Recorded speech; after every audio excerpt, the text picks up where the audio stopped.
मेरे प्यारे छात्रों, इस वीडियो में हम आपके लिए कुछ वैज्ञानिक उपकरण तथा उनके उपयोग के बारे में चर्चा करने आए हैं। चलें हम लोग जरा सा देखें कि किस वैज्ञानिक उपकरण का उपयोग किस लिए किया जाता है।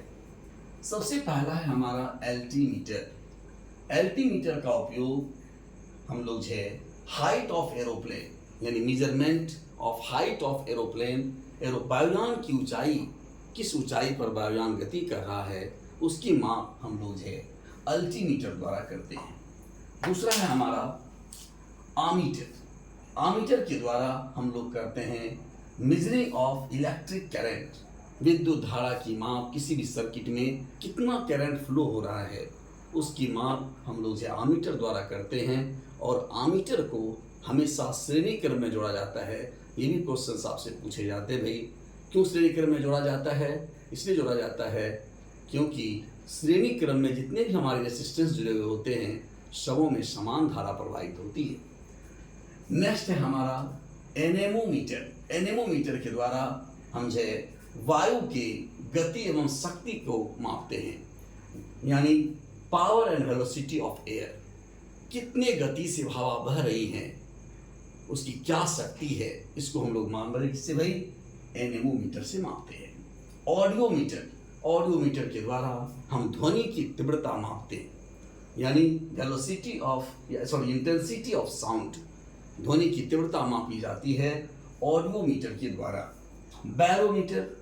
बैरोमीटर से आप जानते हो भाई हम लोग जो है बैरोमीटर के द्वारा जो है हम लोग मेजरिंग ऑफ एटमॉस्फेरिक प्रेशर, यानी वायुमंडलीय दाब की माप किससे की जाती है अगर पूछा जाए तो जवाब हमारा होगा बैरोमीटर। फैदोमीटर के द्वारा हम लोग जो है समुद्र की गहराई मापते हैं। भाई डेप्थ ऑफ ओशियन, समुद्र कितना गहरा है, उसकी गहराई कितनी है, उसे हम लोग मापते हैं फैदोमीटर, यानी जो है समुद्र की गहराई मापी जाती है फैदोमीटर के द्वारा। नेक्स्ट है हमारा हाइड्रोमीटर। हाइड्रोमीटर के द्वारा हम जो है रिलेटिव डेंसिटी ऑफ लिक्विड, किसी भी लिक्विड के है ना जो आपेक्षिक घनत्व है उसको मापा जाता है हाइड्रोमीटर के द्वारा।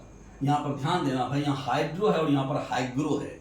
हाइग्रोमीटर के द्वारा हम लोग जो एटमॉस्फेरिक ह्यूमिडिटी को मापते हैं कि वायुमंडल में कितनी आर्द्रता है, कितनी नमी है, उसको मापा जाता है हाइग्रोमीटर के द्वारा। नेक्स्ट है हमारा स्क्रू गेज। स्क्रू गेज जो एक ऐसा मतलब जो डिवाइस है जिसके द्वारा हम पतले तार के डायमीटर और रेडियस को ज्ञात करते हैं भाई, यानी measurement of diameter and radius of thin wire, है ना। पतले जो वायर के जो डायमीटर यानी उसकी व्यास और उसकी त्रिज्या को मापा जाता है किसके द्वारा? स्क्रू गेज के द्वारा। सेस्मोग्राफ। सेस्मोग्राफ के द्वारा हम लोग जो है भूकंप की गति को मापते हैं, मतलब मोशन ऑफ अर्थक्वेक, यानी कि उसका क्या मोशन है उसे हम लोग है भूकंप की तीव्रता या उसको इंटेंसिटी भी कह सकते हैं।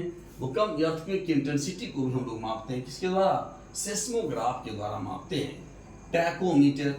टैकोमीटर के द्वारा हम इस बात का ज्ञापन करते हैं भाई कि हमारा जो व्हील है, यानी व्हील मतलब जो चक्का है, वो किस गति से जो है रोटेट कर रहा होता है, चक्के की घूमने की जो गति होती है उसे मतलब है मापा जाता है टैकोमीटर के द्वारा। बोलोमीटर। बोलोमीटर के द्वारा हम लोग जो है उष्मीय विकिरण, हीट रेडिएशन को मापते हैं भाई।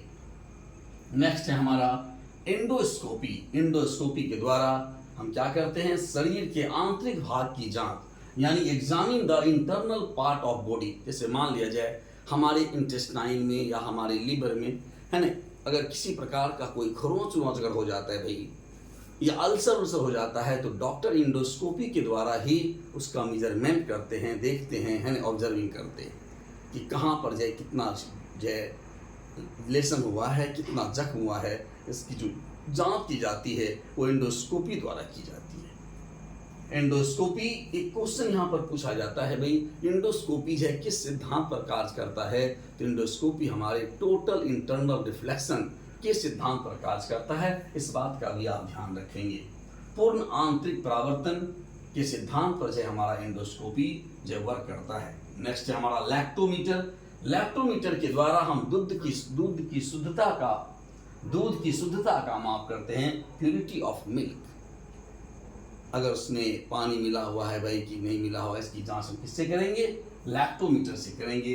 कैलोरीमीटर से हम क्वांटिटी ऑफ हीट, उष्मा की मात्रा का जो है हम लोग ज्ञापन करेंगे कैलोरीमीटर के द्वारा। उसके बाद हमारा डायनेमो। देखो भाई, डायनेमो एक ऐसा डिवाइस है जिसके द्वारा हम मैकेनिकल एनर्जी को इलेक्ट्रिक एनर्जी में कन्वर्ट करते हैं, यानी जो है यांत्रिक ऊर्जा को विद्युत ऊर्जा में कन्वर्ट करने वाला यंत्र हमारा डायनेमो है। जस्ट इसका रिवर्स हमारा मोटर होता है। अगर ये सवाल आपसे पूछा जाए कि मोटर किस ऊर्जा को किस ऊर्जा में कन्वर्ट करता है, तो जस्ट रिवर्स जवाब दीजिएगा कि मोटर जो है विद्युत ऊर्जा को यांत्रिक ऊर्जा में कन्वर्ट करता है, यानी motor convert electric energy into mechanical energy. उसके बाद हमारा है वोल्टमीटर, इलेक्ट्रिक पोटेंशियल डिफरेंस, यानी जो है पोटेंशियल डिफरेंस को जो हम लोग वोल्टमीटर द्वारा मापते हैं, और वोल्टमीटर को हमेशा समांतर क्रम में जोड़ा जाता है। जैसे मैंने बताया ना कि आमीटर को जो है श्रेणी क्रम में जोड़ता है, वोल्टमीटर को जो है समांतर क्रम में जोड़ते हैं, पैरेलल कनेक्ट करते हैं। क्यों करते हैं मेरे भाई? इसलिए कनेक्ट करते हैं कि पैरेलल में जो है जितने भी रेसिस्टेंस होते हैं सबों का जो है विभवांतर क्या होगा, वो सब समान होता है। थैंक यू मेरे भाई, है ना। ये आपके लिए जो है ये जानकारी मैंने आज प्रस्तुत किया। सभी भाई बहन से रिक्वेस्ट है कि ये जो सेशन जो मैंने जो शुरू किया है, प्लीज़ इसे मतलब जो है अपने अन्य भाइयों तक भी पहुंचाने का प्रयास करें। इसे जो है सब्सक्राइब करें और लोगों तक ये बात फैलाएं भाई, ताकि जो है सबों को जो है हमारे इस जो है प्रयास से सबों को लाभ पहुँचे। थैंक यू, धन्यवाद, गुड नाइट। और सब लोग जो है प्लीज़ इसको एक बार जो है आप स्क्रीनशॉट ले लीजिए, है ना, ताकि जो आपको उतारने में सहूलियत हो। थैंक यू मेरे भाई, ओके बाय।